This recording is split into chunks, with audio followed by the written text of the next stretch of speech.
Тригодишен проект под наслов Децата на прво место успешно спроведе Основното училиште Страшо Пинџур од Карбинци, кое е едно од 5 училишта во државата кои учествуваа во него. Проектот го финансира Европската унија и има за цел да ги поддржи и промовира почитувањето на правата на децата, градејќи успешни демократски училишни заедници кои што натаму создаваат одговорни и успешни граѓани.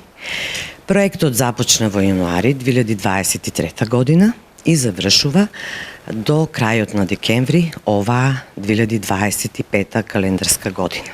Какви искуства обезбеди проектот? Беше организирана и обука за насилството врз децата на теми препознавање, превенција и заштита, односно како да се препознаат знаците на насилство кај децата, кои се карактеристики на детето жртва на насилство и детето насилник и како да ги заштитиме децата од различните форми на насилство.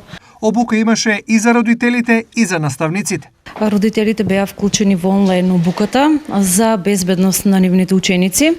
Исто така беше подготвен и видеоматеријал преку кој што може да се запознаат со Конвенцијата на правата на децата. Беа изготвени прирачници за наставниците, се полесно за подобрување на наставата, со кој што ќе се запознаат со Конвенцијата на правата, насилството на учениците и сајбер насилството.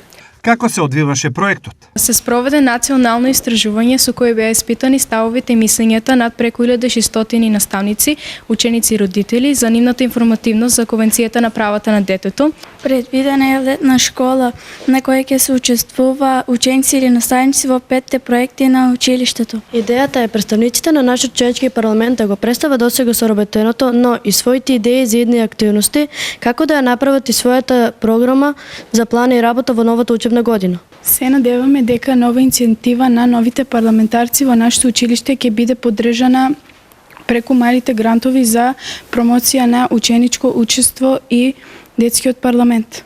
Што покажа истражувањето? Истражувањето покажа дека и покрај тоа што основањето на ученичкиот парламент и ученичкиот правобранител е нова обврска со Законот за основно образование, дека само половина од испитаните ученици, односно 57%, изјавиле дека во нивното училиште редовно се избира ученички парламент, 28% изјавиле дека не се информирани околу изборот на ученичкиот парламент, додека 60% изјавиле дека во нивното училиште нема или не се информирани дали има ученички правобранител. Проектот треба да заврши до крајот на оваа година, но веќе од сега е прогласен за успешен. Добивме високи оценки во контекст на тоа дека нашиот концепт на етнички соживот е интеркултурализам.